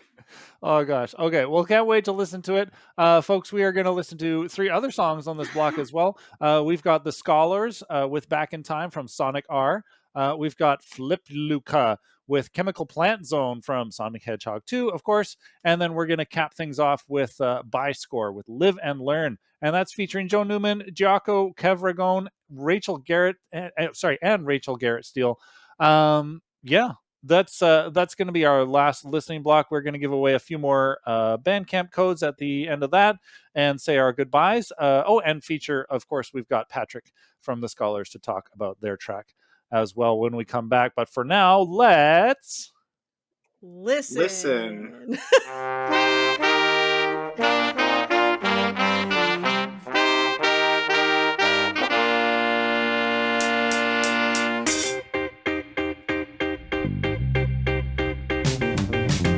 If I could have all the women in the world, I would take this time to leave. The pressure's on and I'm not some kind of strong man, so take this thing from me. Don't give it a second thought. I can see you got better things to do, so just take your things and leave. Hard times, happiest days of my life, hard times gone by. Hard times, happiest days of my life, hard times gone by. Late at night with the darkness, you're around me, I'm drinking all alone. Nothing here but my medicine to guide me since I've been on my own.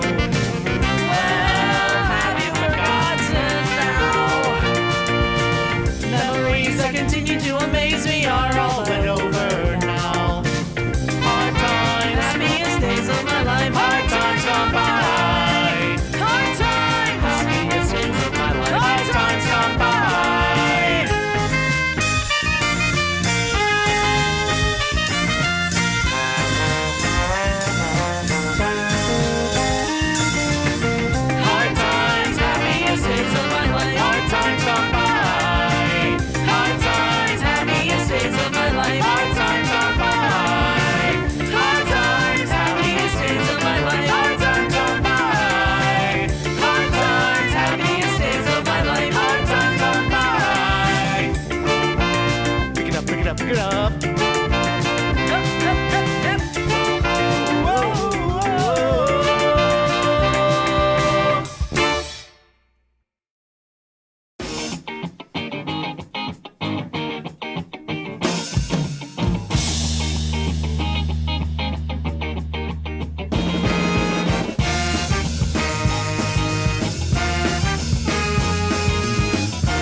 place to go, there's nothing near. So take me away from this place I'll be famous. So take me back in time to another world where you can be mine.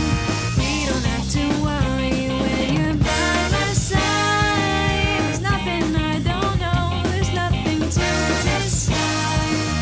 Far from where we want to go.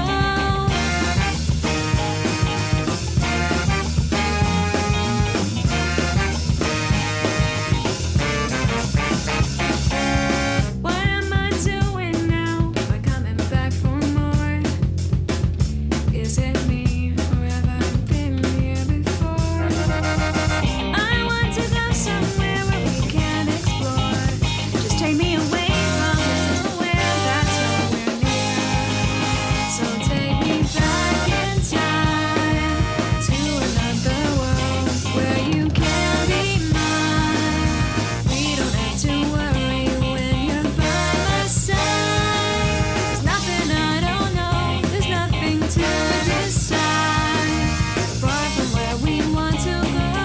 Bring me back, take me anywhere you want to go, to a place that we both know.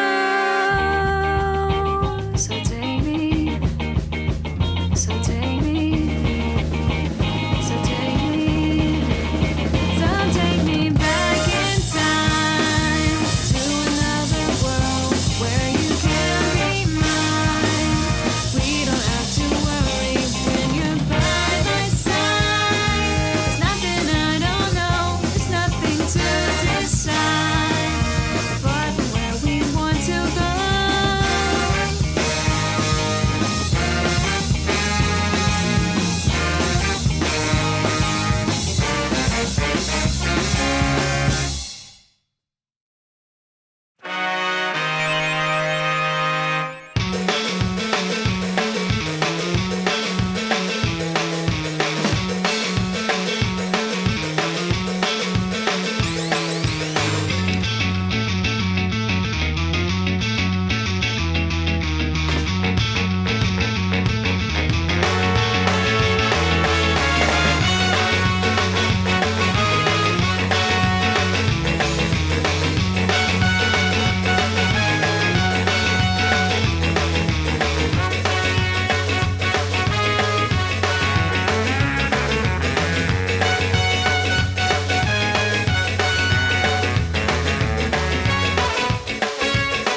Oh man, we have lived and we have learned. Oh my god. Oh, that was amazing. Well, we heard Ian Martin's Hard Times with Friends. We heard the Scholars Back in Time, and we are joined now by Patrick of the Scholars. Patrick, how you doing tonight? I'm doing great. I really am. It's been kind of a rough week, but I'm here. I'm here. Oh, and you stuck it out all the way to the end of the listening party just so we could have you on. So thank you so much for being here.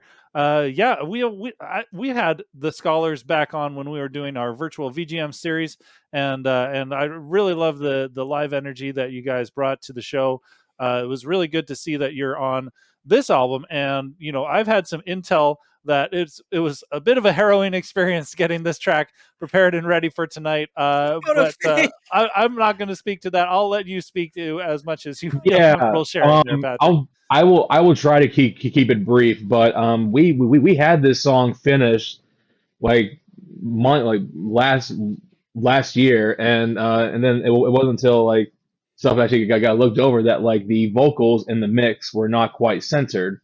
And so I've been trying to contact my sound engineer who I use, who's local here, and I just couldn't really get in contact with him. And basically it took over a week or two for like multiple people to get in contact just to talk to me. Like, hey man, I need you to get these vocals centered. And it basically it wasn't until like literally yesterday Yesterday. Oh my god. yesterday that finally he gave me the fixed audio, because like I don't know what happened with him, but like I was freaking out, and I was having like a mental episode, because like I've been looking forward to being on this album, because last year was kind of a dry period for us. We didn't really get anything done, barely any shows played. So like it was just like, really, am I really gonna have to miss being on this album that I've been waiting all year to be on because of this guy who will just not contact me? Oh my god. And the sound engineer who did the album, Drew. By the way, Drew, you're an angel. Yeah, Like, Drew you are my won. savior. So big hiccup for me was listening to this, and I didn't even catch that, because it wasn't all of the vocals. It was some of the vocals were weighted left, and I think the way that my like earbuds process them, it's like I don't know if they rendered it as mono or whatever, but like I didn't catch it on my initial sort of listen. And then when Drew was going through the mastering process, he was like, I think there's a rendering error here. And then I finally listened again on like the good like studio headphones that I have, and then it was like, oh no, like this is an issue, we gotta get this fixed. So it really did come down to the wire. So yeah, Drew really pulled that one out, and we do thank Patrick and the Scholars for having patience with us as we figured this out. No, as well. no. Do not give us any thanks. The thanks goes to you. Because like Drew, like one of the things he said was like, do you have any old takes or recordings that you'll have at least instrumentals that your guy sent you? And luckily I did, and I sent him a couple of instrumentals, but just kind of as a Hail Mary, I was like, you know what, I still have some old takes with the vocals, so I was like, maybe he can work with it. So I sent him that, and then he came back to me. He's like, hey, actually, one of these have the vocals centered. I can actually work with this. And I was like, okay. And he was working on it, and then literally at 8 p.m. last night, my sound engineer finally got back to me, because like I at this point, I just want to know if the guy was alive. Right. Because like I've already gone through my whole mental episode, and at this point I'm just like, is he alive? Because his phone was going straight to voicemail. Yeah. Nobody could get in contact with him. Yeah. And then it wasn't until 8 p.m. last night that he said, hey, sorry, rough couple of days, lost my phone. Here's the fixed audio. Hopefully it's not too late. Quoted. Yeah. Oh my god. And then once Drew sent me his version, and I was like, this sounds great. By the way, guess who sent me this? Did And they match? Were they like, oh, they're identical? Oh wow. well, yeah, like I said, essentially, what you're hearing is kind of a combined effort of like what the final version was going to be, and then basically Drew's work in Magic. And yeah, hopefully everyone loved how that sounded. Sonic R is one of my favorite video game soundtracks ever. Like every vocal song is just amazing, and Back in Time is my absolute favorite. That's why I wanted to cover it. And with my good friend Steph, who sang it, like I couldn't have asked for a better vocalist. I love her dearly. Hmm. And unlike most of the other posers on this album, the Scholars are like a genuine ska band too. This is like your thing. Yeah. I was kind of surprised to learn that. I was like, surely there's a ska band in here, right?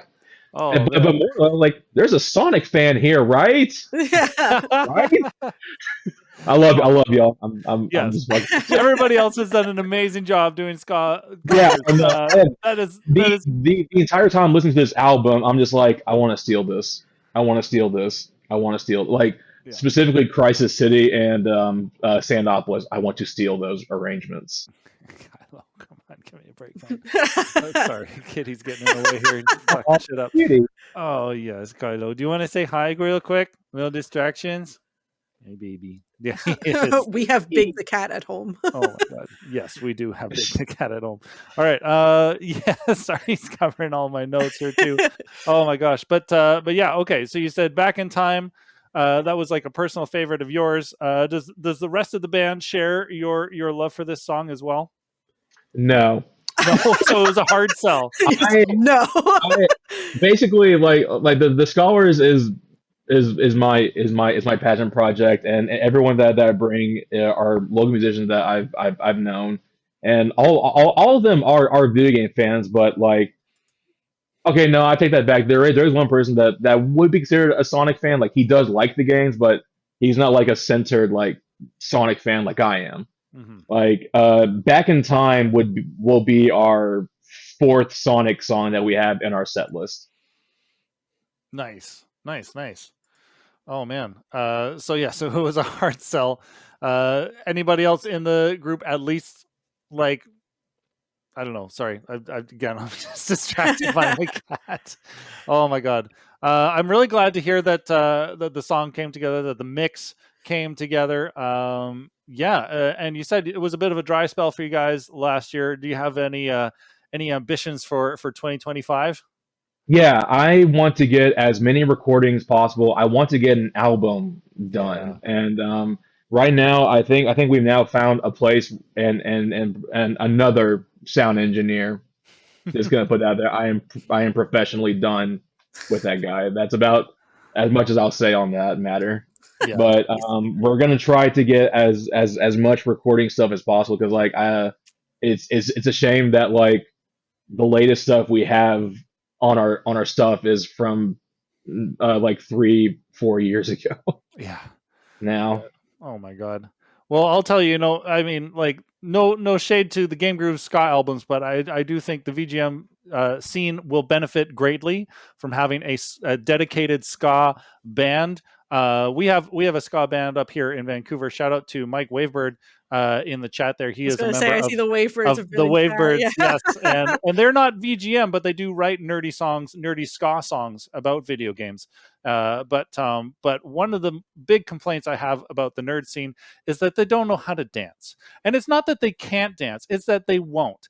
If you give a nerd clear instructions, like Skank, wow, okay, they have to do one move, they just kick their legs like this, great. Nerds can get that. They don't like naturally move their bodies in an organic kind of way. They need instructions, right? So that, to that effect, I'm really eager to see the Scholars and other ska VGM take off and teach the nerds how to dance. Get them the big advice I would give for that, for people who are trying to find other dance moves for ska. Watch an old Scooby-Doo episode where they dance. Just do those moves. I am not kidding. Just watch an old Scooby-Doo episode where they dance, and you will skank. I promise you. Oh, Oh my God, that's beautiful. Well, thank you so much, Patrick, for sticking out to the end here and joining us to talk about your track. All the best to you and to the rest of the scholars as well. Carrie, do you want to take a little minute to talk about the buy score track? We obviously had Yeah. Flip Luca with Chemical Plant Zone. Wish somebody was here for that to talk about that. Sorry, Alas. Patrick, I'm putting you backstage here now, but Yeah, so look, I had GameGrooves leadership privilege where I got to sort of put my name on Live and Learn before anybody else got to sign up for the album. Look, I love Crush 40. I love Live and Learn. Live and Learn was a track that I had done previously with my former band Quick Save. Now, that was a band that had a dedicated horn section. I had 3 saxophones there. And so when I did it with that band, it was instrumental, but it still kind of sounded kind of ska just by nature of the fact that we had a horn section. And when I first was covering Live and Learn with Quick Save, I wasn't doing vocals because when we first covered that song, I did not have the confidence to do lead vocals, much less Johnny Gioeli, Crush 40 style lead vocals. Live and Learn is not easy to sing. Johnny G is a phenomenal vocalist, especially in the realm that he operates in of like high energy hard rock stuff. So when it came time to do a true dedicated ska version of Live and Learn, one, I knew I wanted to actually sing it this time because I sing this song in my car constantly. But I also like this arrangement to me with Buy Score feels like the evolution of what I had done previously in Quick Save. you have lived and you have learned. I have lived, I have learned, and I'm so lucky to again have had some amazing collaborators on this album, on this track in particular. Joe Newman, Giaco, and Rachel Garrett Steele on the horns, Kev Ragone on drums again, and then of course my partner in music and in life, Ian Cowell, on guitar and mixing on this. So just a super fun time, top to bottom. I love Live and Learn. It was nice to sort of basically what I did was like I kicked up the BPM like a little bit from the original, add that little bit of kind of ska punk attitude to it, and I think we did something fun with a Crush 40. And honestly, let's be real here, a VGM classic. So I also knew that it had to be Live and Learn to close the album. It's a perfect capstone, right? It is, you know, it's if we're gonna open with City Escape, we gotta close with Live and Learn. There's really no other place for either of those tunes in terms of a track order. So yeah, I had so much fun with that. So much fun singing Hard Times. All of the stuff in this block was super fun. God, Chemical Plant Zone was super great. I'm so glad that Flip Luca did an amazing job with Chemical Plant Zone, and I'm bummed that we weren't able, because he had originally had some samples in there from the either from the game and or like the Saturday morning cartoon show from the 90s, and we weren't able to like leave those in because of licensing restrictions. Naturally. But yeah, Flip's version of Chemical Plant is incredible. Just some really nasty sax solos in there, and Flip previously played trumpet in a ska band, so clearly has a handle on what kind of stuff needs to land in a ska arrangement of I believe really a fan favorite track in the Sonic franchise. So yeah, that one could not be screwed up. But like you said, it's been all killer, no filler, this whole album. Yeah, it's been incredible. Oh my God. 14 tracks, folks. That is available tomorrow on Bandcamp. And if you want to not pre-order it, or if you want to find out if you need to pre-order it, we can do the rest of our giveaways right now. Yeah, we'll do the rest of our giveaways now, and then we can talk a little bit more about sort of what's next for this album. Yes, please. Okay, we're gonna just do 3 in a row, rapid fire here. Can I get another sweet drum roll? You're so good on those drums, Carrie. Thank you. All right, here we go. We've got winner 1. We've got Scotty City. Oh, nice. That's your avatar is very ska. Yeah. All right.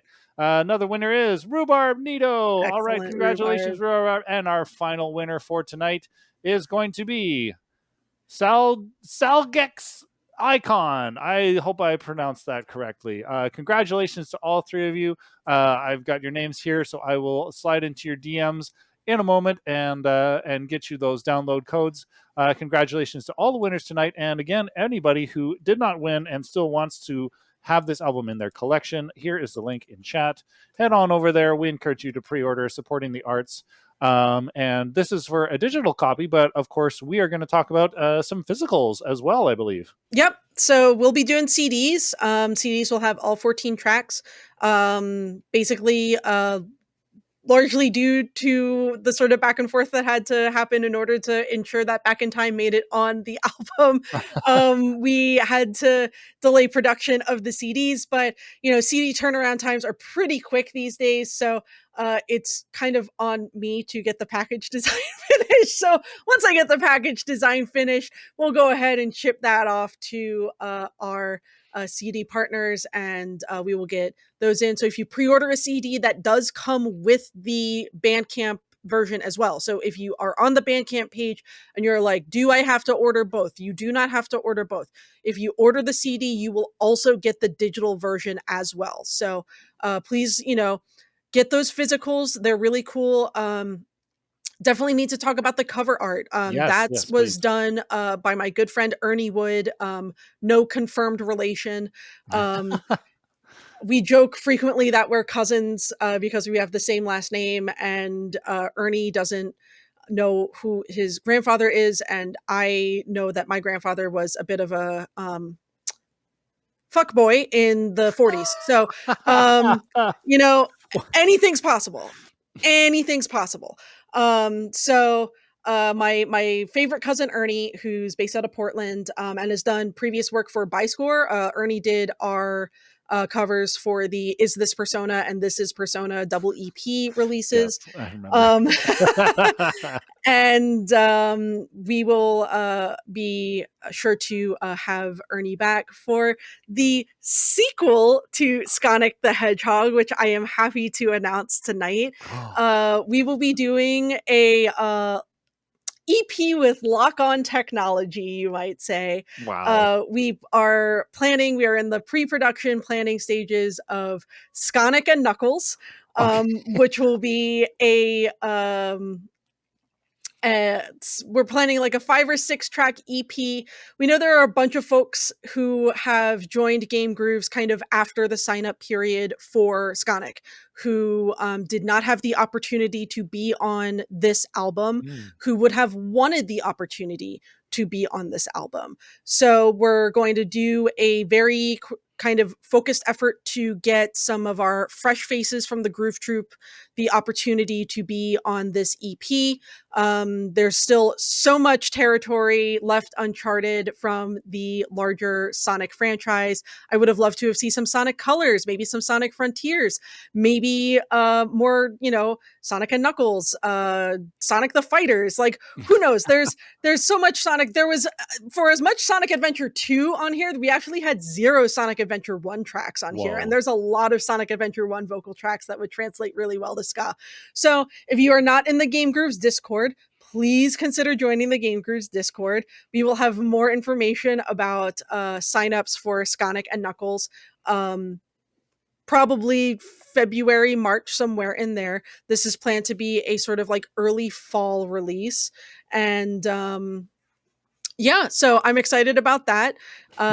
You basically have the an additional opportunity, and we will be bringing back Ernie to do the artwork for Skanic and Knuckles as well. Nice. So Yeah, and then outside of that, we've got plenty other stuff happening over at GameGrooves. The next album is being produced by Ian Martin, who of course we chatted with earlier this evening, and it is a Persona franchise lounge jazz album. So that is in production currently. That's well underway, and then later this year we'll have the Chrono Trigger chamber acoustic album, and then at the end of the year we'll be doing a Donkey Kong Country metal album. So again, if anything is screaming at you for anyone in chat who's a musician and you're not already in the Groove Troop, head over to the Game Grooves Discord. Very easy to join, and we're gonna have a very, very good year over there. Hell yeah. All right. I'm going to go find those links. Cat. Oh, there you go. There's a sane cat. Kylo, you should be like this cat who's just chill No, and Mr. doesn't scream all Donut. the time, please. Can you do that, please? Your papa's calling you out on stream. Oh my god. Oh, that's so sweet. Yeah, I'll get a little donut for Kylo, and then He's that'll be got a donut stimulating. because he has a scab he won't leave alone. So Oh, okay. yeah. Well, Kylo's got a papa that he won't leave alone. How about that? You want a donut, baby? Okay. Enough about Kylo. He gets too much attention and he's being a little spoiled brat. All right. Oh my God. Well, thank you so much, Carrie, for being Thank here you, to Josh. talk about all of that. It's Will been- I see you at MagFest? No. No. How unfortunate. Yes. How unfortunate for you and me. There's a lot to look forward to this year. I'm sad to be missing the hype, but I will be doing some tuning into the stream on Twitch to catch some of the key acts. Yeah, we don't have any more streams for the rest of January, but next Saturday, if you are in the greater Vancouver area, we are going to be putting on another burlesque show. This one is called Melee Mayhem. It's just kind of a general themed video game burlesque show, and that is happening at the Rec Room Brentwood. And then we'll be back there on the Friday after, on the 31st, to bring back Rock Band Karaoke. So that's going to be a really fun time playing Rock Band 4 on a stage in front of a real crowd, getting that real energy, none of that fake stuff from the game. And it's on no fail mode, so you can't mess it up too bad. Yes, Melee Burlesque, absolutely. Video game burlesque. It's going to be a really good time next Saturday, January 25th. And then we have confirmed and announced that we're getting the Tiberian Suns on February 6th. That's a couple of Thursdays from now. To talk about their live performance at VGM Con last year. I am very interested in seeing what they have to say about that, knowing what Yes. I went through with a premium vintage with regards to all of that. All of the audio tracking and I have to imagine that one Prince of Darkness did some wizardry. Some wizardry behind Dark the magic, scenes. yes. Yeah, God, that show was so good. So if you were not at VGM Con and you did not see the Tiberian Suns, please tune in to Bonus Stage to check that out. Yeah. And they reminded me that we had a pretty fun interview on the Warp stage at VGM Con last year too, where I tried to quiz them on Command and Conquer questions. My answers were not correct. I didn't specify red alert, and so yeah, they called me out, and it was a good time. We had fun.